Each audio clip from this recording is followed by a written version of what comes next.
கிறிஸ்துக்கள் அன்பான தேவனுடைய பிள்ளைகளே, ஆண்டவரும் உலக இரட்சகருமான இயேசு கிறிஸ்து வினையேற்ற நாமத்தினால உங்கள் எல்லாரையும் வாழ்த்தி ஆசீர்வதிக்கிறேன். இந்த செப்டம்பர் மாதம் 24ஆம் தேதி மங்கள வார்த்தை நிகழ்ச்சி மூலமாக உங்கள் ஒவ்வொருவரையும் நேரடியாக உங்கள் வீடுகளில் பார்க்குறது எனக்கு ரொம்ப சந்தோஷம். கர்த்தர் உங்களை ஆசீர்வதிப்பாராக. சரி, இன்னைக்கு நமக்கு என்ன மங்கள வார்த்தை எடுத்து வாசிக்கலாம். சங்கீதம் 107:30. தாங்கள் நாடின துறைமுகத்தில் அவர்களை கொண்டு வந்து சேர்க்கிறார். இந்த வசனத்தை பயன்படுத்தி நிறைய பேருக்காக நான் ஜெபித்து நிறைய அற்புதங்கள் நடந்திருக்கிறது. எனக்கு இது ரொம்ப அடிக்கடி பயன்படுத்துகிற ஒரு பரிச்சயமான ஒரு மங்கள வார்த்தை. நிறைய பேருக்காக சிலர் ஒரு குறிப்பிட்ட தேசத்துக்கு போனேன்னு சொல்லி ஜெபிக்க வருவாங்க. அவங்க ரொம்ப கனவு தேசமாக இருக்கும் அது.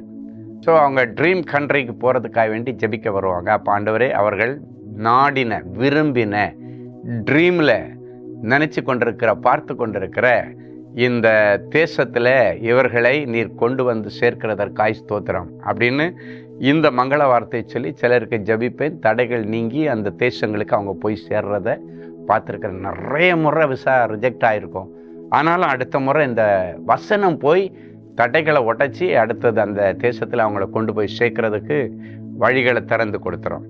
சில நேரங்களில் பார்த்திங்கன்னா சொல்லும், ஆண்டவரே, இவங்க ஒரு ட்ரீம் ஹோம் ஒன்று, இப்படி ஒரு வீடு எனக்கு வேணும்னு சொல்லி வச்சு ஜெபிச்சுட்டு இருக்கிறாங்க. அவங்க விரும்பின அந்த சொந்த வீட்டில் என் பிள்ளைகளை கொண்டு போய் சேர்க்கிறதற்காக ஸ்தோத்திரன்னு சொல்லி ஜெபம் பண்ணுவேன். அவங்க விரும்பின மாதிரி ஒரு ட்ரீம் ஹோம் ஒன்று ஆண்டவர் அவங்களுக்கு கொடுத்துருக்கிறத நான் பார்த்துருக்கிறேன்.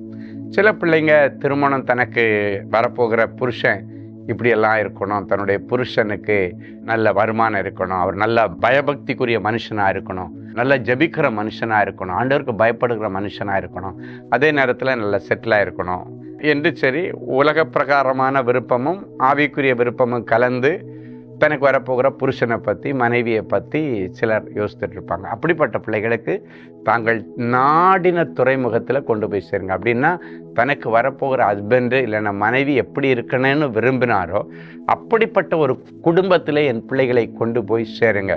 இப்படியாக நிறைய காரியங்களுக்காக இந்த வசனத்தை நான் பயன்படுத்தி கொண்டிருக்கிறேன். இன்னைக்கு நீங்களும் விரும்பின ஏதோ ஒரு காரியத்தில் போய் சேர முடியாதபடிக்கு வழியில் நின்று ஆசைப்பட்டு நடக்கலையேன்னு சொல்லிட்டு கவலைப்படுறீங்க. இன்னைக்கு இந்த வசனத்தை பிடிச்சி நீங்கள் ஜெபம் பண்ணுங்க. கர்த்தர் நீங்கள் நாடின துறைமுகத்தில் உங்களை கொண்டு போய் சேர்ப்பார். நீங்கள் விரும்பின அரசாங்க வேலையில் உங்களை கொண்டு போய் சேர்ப்பார். நீங்கள் விரும்பின ஜட்ஜு போஸ்ட்டில் உங்களை உட்கார வைப்பார். நீங்கள் விரும்பினபடி சார்ட்டர்ட் அக்கௌண்ட்டை முடித்து உங்களை ஒரு சார்ட்டர்ட் அக்கௌண்டண்ட்டாக ஆண்டவர் மாற்றுவார். நீங்கள் விரும்பின பிஜி சீட்டை உங்களுக்கு தருவார். நீங்கள் நினைக்கல, எனக்கு பிஜி கிடைக்குது ஒவ்வொரு முறையான, நான் விரும்பினது கிடைக்கல எனக்கு, அதனால் எனக்கு விரும்பினது கிடைக்கணும். எனக்கு மெடிக்கல் துறையில் நான் மாஸ்டர்ஸ் பண்ணும் பொழுது எனக்கு இந்த பிஜி சீட் தான் எனக்கு வேணும் அப்படின்னு எல்லாம், ஒருவேளை டெர்மட்டாலஜி எனக்கு வேணும், ஆர்த்தோ எனக்கு வேணும், இல்லை நான் சின்ன நல்ல சர்ஜனாக நான் மாறணும். பார்த்தா நீங்கள் நீட்டு கிளியர் பண்ணாலும் இந்த ஸ்பெசிஃபிக் அந்த குரூப் கிடைக்கிற அளவுக்கு உங்களுக்கு மார்க் இல்லாமல் இருந்தாலும் இன்னைக்கு ஆண்டவர் இந்த வசனத்தை பிடிச்சி நீங்கள் நாடின துறைமுகத்தில் கொண்டு போய் சேர்ப்பார். நீங்கள் விரும்பினபடி உங்களுக்கு நல்ல இடத்துல ஆண்டவர் சுதந்திரம் தருவார்.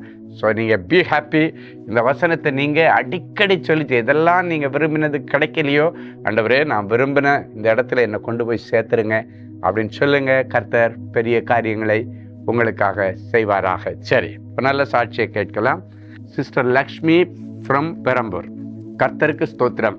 என்னுடைய கணவர் திடீரென இறந்து விட்டார். அந்த நேரத்தில் திருமண வயதிலே எனக்கு ஒரு மகள் இருந்ததால் அவளை குறித்த கவலைகளினால் எனக்கு உடம்பு சரியில்லாமல் போய்விட்டது.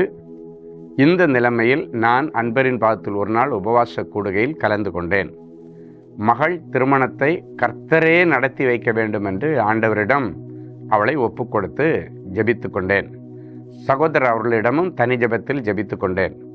சகோதரர் அவர்கள் ஜெபித்த போது, இன்று இரவு உங்களுக்கு நல்ல செய்தி வரும், உங்கள் வீட்டில் மகிமையான நல் விசேஷங்கள் நடக்கும் என்று சொன்னார். நான் அதை டைரியில் எழுதி வைத்திருந்தேன். சகோதரர் சொன்னது போல எனக்கு தொலைபேசி அழைப்பு வந்தது. பெண் பார்க்க வருகிறோம் என்று சொன்னார்கள். ஆனால் என்னிடம் திருமணத்தை நடத்தி வைக்க எந்த விதமான வசதியும் இல்லை. அந்த நேரம் என்னுடைய சகோதரர் எதிர்பாராத விதமாக அமெரிக்காவிலிருந்து வந்திருந்தார். அவரே என்னுடைய மகளின் திருமணத்தை முழு பொறுப்பில் எடுத்து நடத்தி வைத்தார். பார்த்தீங்களா, ஆண்டவர் கொடுக்கிற மங்கள வார்த்தைகள், மகிமையான நல்விசேஷங்கள் உன்னை குறித்து பேசப்படும்.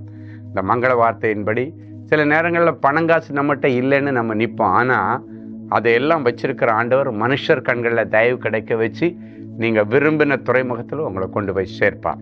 ஜெபிக்கலாமா? அன்பான ஆண்டவரே, உமக்கு நன்றி.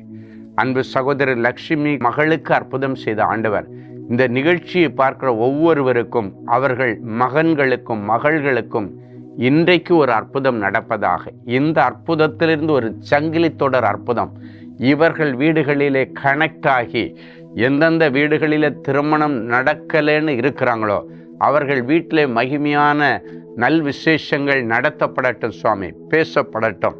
எங்கெல்லாம் அதற்கான தேவைகள் சந்திக்கப்படாதபடி இருக்கிறதோ அங்கெல்லாம் ஆண்டவர் தலையிட்டு நீர் நின்று செய்கிறவர், எடுத்து செய்கிறவர், கொடுத்து செய்கிறவர். உங்கள் தலைமையில் திருமணம் சீரும் சிறப்புமாக நடப்பதாக ஆசீர்வதிக்கிறேன். இவர்கள் நாடின துறைமுகத்திலே விரும்பினபடி ஒரு நல்ல குடும்பத்தில் இவங்களுக்கு சுதந்திரம் தருகிறதற்காய் ஸ்தோத்திரம். திருமண தடைகள் உடைக்கப்படட்டும், கற்பத்தின் தடைகள் உடைக்கப்படட்டும், ஆண்டவரே வேலைக்கான தடைகள் உடைக்கப்படட்டும். இவர்கள் விரும்பின பர்டிகுலர் சிட்டியில் என் பிள்ளைகளுக்கு டிரான்ஸ்ஃபர் கிடைப்பதாக, வித் ப்ரமோஷன் கிடைப்பதாக, விரும்பின தேசத்திற்கு போறதற்கு வழி வாசல்கள் திறக்கப்படுவதாக, அதற்கு இடையில இருக்கிற தடைகள் உடைக்கப்படுவதாக. இவங்க விரும்பின ட்ரீம் ஹோம், விரும்பினபடி ஒரு ட்ரீம் ஜாப் என் பிள்ளைகளுக்கு கொடுத்து இந்த நாளிலே இவர்கள் எல்லாரையும் நீர் அதிசயப்பட்டு பூரிக்க பண்ணுகிறதற்காக உமக்கு நன்றி.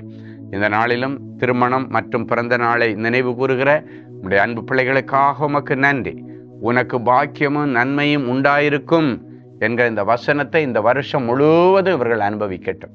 இயேசுவின் மூலம் பிதாவே, ஆமென். அன்பு தேவனுடைய பிள்ளைகளே, இந்நிகழ்ச்சியின் மூலம் நீங்கள் பெற்றுக்கொண்ட ஆசீர்வாதங்களையும் உங்கள் ஜெப விண்ணப்பங்களையும் அனுப்ப வேண்டிய முகவரி: தேவனின் அன்பு ஊழியங்கள், Vinayak avenue, OMR road, Okkiyam, Thoraipakkam, Chennai 600097. மேலும் 24 மணி நேர ஜெப உதவிக்கு 04424547999 மற்றும் 9941150999 என்ற எண்களுக்கு தொடர்பு கொள்ளுங்கள்.